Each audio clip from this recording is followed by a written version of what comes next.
En este video vamos a ver cuáles son las complicaciones crónicas de la diabetes mellitus.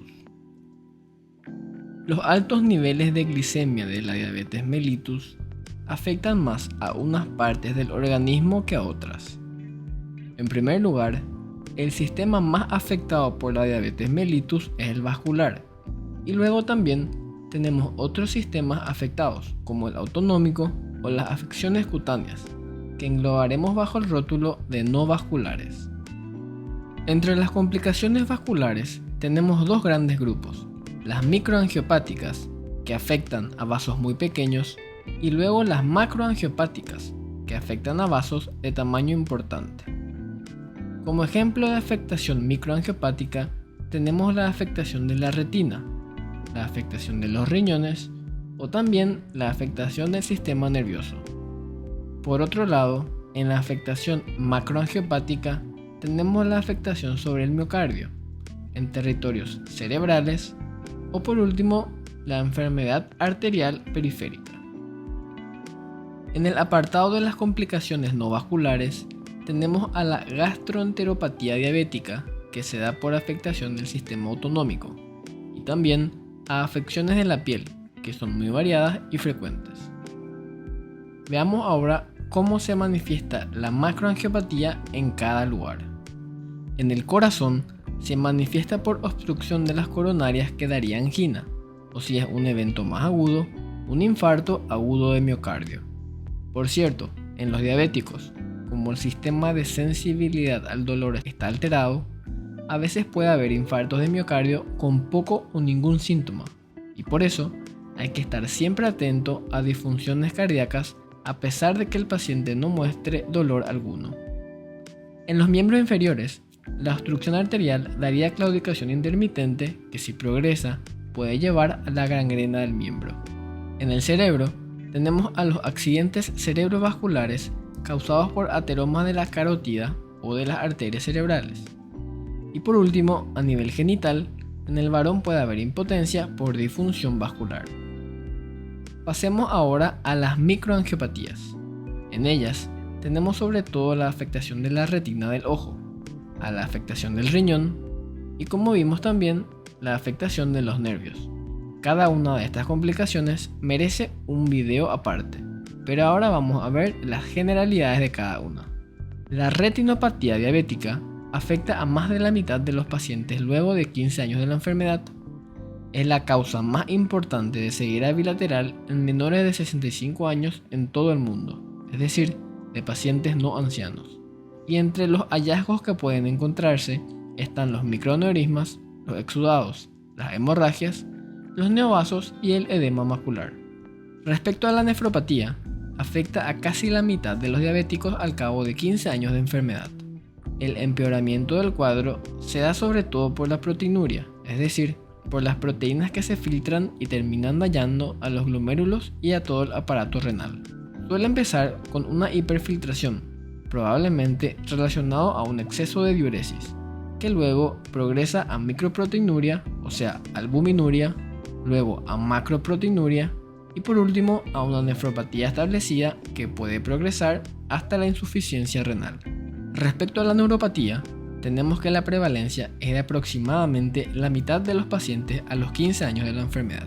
Puede ser simétrica, en cuyo caso es sobre todo sensitiva y de inicio distal, o puede ser asimétrica, en la que se afectan pares craneales o hay atrapamiento de nervios. Otras complicaciones muy importantes en la diabetes mellitus son la afectación en el pie, las infecciones, la hipertrigliceridemia y las alteraciones dermatológicas. Empecemos por el pie diabético. En el pie de un diabético se juntan muchos de los problemas que son típicos de esta enfermedad. La pérdida de sensibilidad, que afecta a la pisada y a la distribución de cargas, que, como hablamos del pie, es la mayor carga que soporta el cuerpo, o sea, todo el peso corporal. Luego, esta pérdida de sensibilidad también hace que las heridas o los golpes no se perciban. No hay el estímulo del dolor que nos protege naturalmente de los golpes y los daños. Y luego, la mala perfusión, que empeora a nivel distal, y como sabemos el pie es lo más distal que tenemos, Esta falta de perfusión disminuye en gran medida la velocidad y la capacidad de recuperación de los tejidos en esta zona.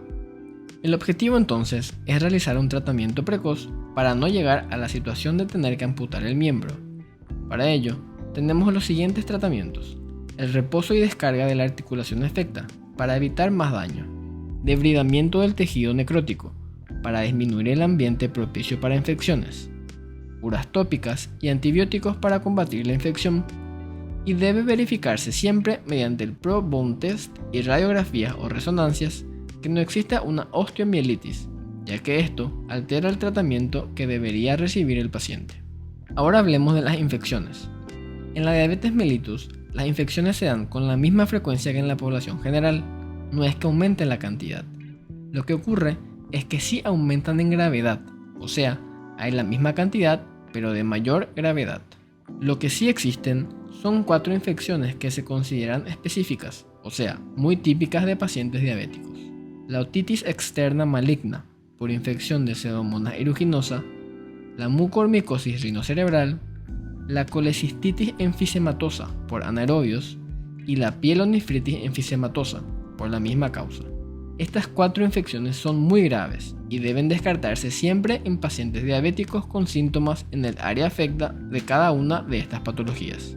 Ahora hablemos un poco de la hipertrigliceridemia.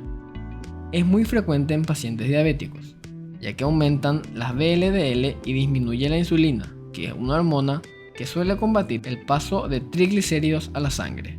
Si sus niveles aumentan de 1000 mg por decilitro, es momento de iniciar rápidamente tratamiento dietético y farmacológico en conjunto, ya que desde este nivel el riesgo de pancreatitis se eleva considerablemente.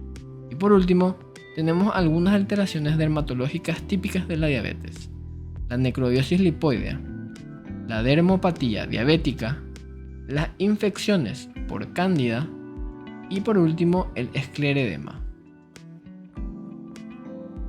Por último, veamos un resumen del tiempo en el cual hay que realizar revisiones en distintos sistemas en un paciente con diabetes mellitus.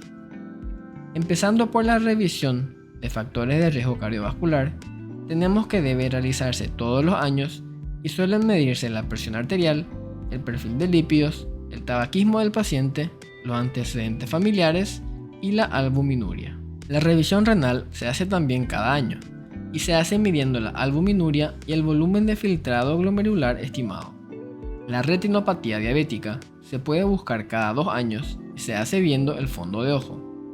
Y por último, tenemos a la revisión neurológica, cuyo tiempo de revisión es de al menos una vez al año y debe hacerse con al menos el control con monofilamento y además alguna prueba que revise ya sea la sensación de dolor, de temperatura o de vibración. Hasta acá el video sobre las complicaciones de la diabetes mellitus. Si te gustó, por favor dale like y suscríbete y nos vemos en el próximo video.